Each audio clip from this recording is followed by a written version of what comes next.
Grieve साध साध सब नेक हैं, आप अपनी ठोरे। जो सतलोक ले जाएंगे वो साधु कोई और।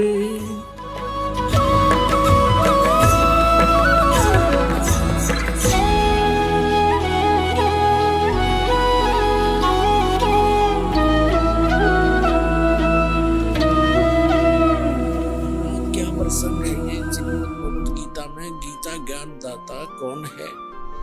ये श्री ब्रह्मा विष्णु महेश जी के पिताजी हैं, जो श्रीमद् भगवद गीता को बोल रहे हैं श्री कृष्ण में प्रवेश करके। अब यहाँ पर थोड़ा सा ये कंसेप्ट और क्लियर करना पड़ेगा कि श्रीमद् भगवद गीता का ज्ञान किसने दिया, क्योंकि श्रीमद् भगवद गीता को समझने के लिए ये जानना अनिवार्य है कि श्रीमद् भगवद गीता का ज्ञान श्री कृष्ण नहीं बोल रहा।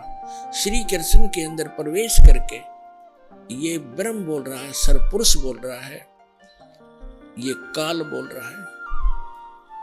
यहाँ थोड़ा सा हिंट देंगे ताकि श्रीमद् भगवद गीता आपके बहुत आसानी से समझ में आएगी। अब आपको दिखाते हैं कि जब महाभारत का युद्ध समाप्त हो चुका और युधिष्ठिर जी को राजगद्दी प्राप्त होगी, तो श्री कृष्ण ने कहा पांडवों से कि अब मैं द्वारका जाना चाहता हूं।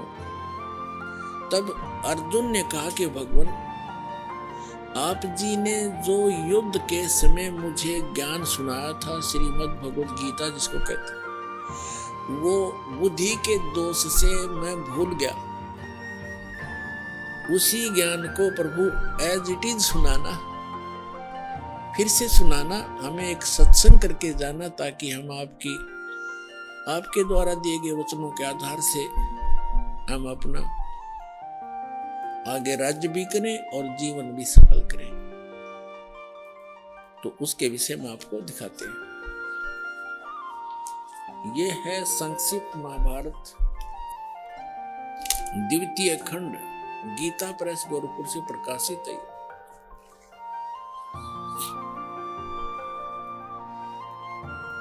और इसके कहां से छपा है? इसके अनुवादक भी वही हैं, द्वितीय खंड, संपादक तथा संशोधक जयदयाल गोविंद का, और भी वहीं से छपी।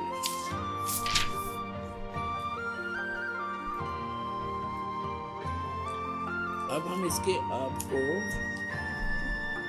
667 पृष्ठ पर ले चलते हैं। ये है 667 पृष्ठ।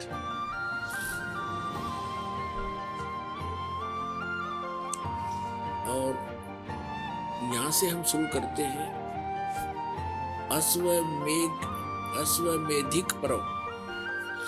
अर्जुन का श्री कृष्ण से गीता का विषय पूछना और कृष्ण का अर्जुन से सिद्ध महर्षि और कश्यप का संवाद। यह देखिए, जन्मे जय ने पूछा, ब्राह्मण, शत्रुओं का नाश हो जाने के बाद जब महात्मा श्री कृष्ण और अर्जुन सभा में बैठकर वार्तालाप कर रहे थे, उस समय उनमें क्या क्या बातचीत हुई? तो वैशंपायन जी ने कहा, राजन, श्री कृष्ण सहित अर्जुन ने जब अपने राज्य पर पूरा अधिकार प्राप्त कर लिया तो वे दिव्य सभा भवन में आनंद के साथ रहने लगे। एक दिन सज्जनों से घिरे हुए वे दोनों मित्र स्वेच्छा से घूमते घूमते सभा मंडप के ऐसे भाग में पहुंचे जो स्वर्ग के समान सुंदर था। पांडु नंदन अर्जुन श्री कृष्ण के साथ रहकर बहुत प्रसन्न थे। उन्होंने एक बार उस रमणीय सभा की ओर दृष्टि डालकर भगवान से ये वचन कहा, देवकी नंदन, जब युद्ध का अवसर उपस्थित था उस समय मुझे आपके माध्यम का ज्ञान और ईश्वरीय स्वरूप का दर्शन हुआ था, किंतु केशव, आपने स्नेह वर्ष पहले मुझे जो ज्ञान का उपदेश किया था वह इस समय सब इस समय बुद्धि के दोष से भूल गया है। उन विषयों को सुनने के लिए बार बार मेरे मन में उत्कंठा होती है। इधर आप जल्दी ही द्वारका जाने वाले हैं, अतः पुनः वह सब विषय मुझे सुना दीजिए। अब कहने का भाव ये है कि अर्जुन कह रहा है कि कृष्ण जी से कि आपने युद्ध के समय जो मुझे गीता वाला ज्ञान बताया था, मैं बुद्धि के दोष से भूल गया, मुझे वही ज्ञान फिर बताओ।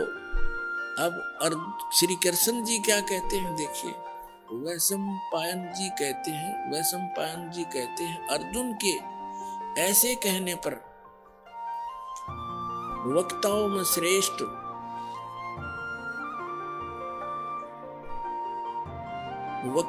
श्रेष्ठ महातेजस्वी भगवान श्री कृष्ण ने उन्हें गले से लगाकर इस प्रकार उत्तर दिया।